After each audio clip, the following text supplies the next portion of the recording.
華哥今日咁早啊？冇生意啊嘛，同你一樣。隻腳點啊？冇乜嘢。啊，咁啊好啦，走啦。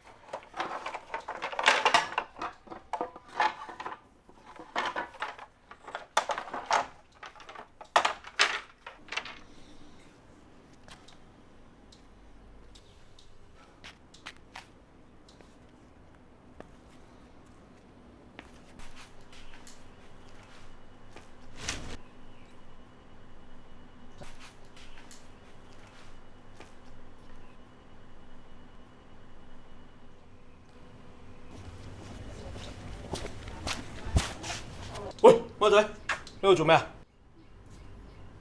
唉，你強叔啲嘢亂咁擺嘅真係。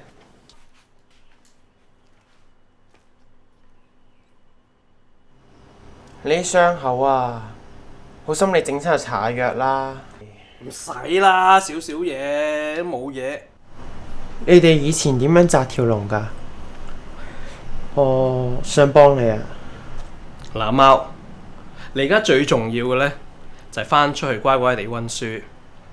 你要去留學嗰啲錢咧，我準備好晒俾你㗎啦。所以咧，呢度咧乜都唔好理 ，OK？ 乖乖地翻去温書。唔係咧，你聽我講先啦。如果阿媽依家仲喺度嘅話，佢實想有人幫你㗎。都咁多年啦，放過自己啦，好冇？就當係我哋為咗阿媽做最後一次。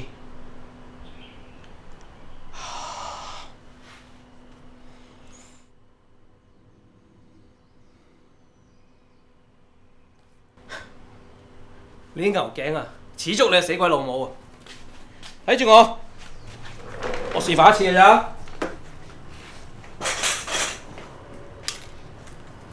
呢度咧一定要翹入嚟。換咗個燈之後係咪光啲呢？你睇下。係喎，條龍今年應該可以行遠啲。你嗰邊點搞㗎？呢個收口咧，你一定要留意翻嘅。如果唔係咧，就會拮到人。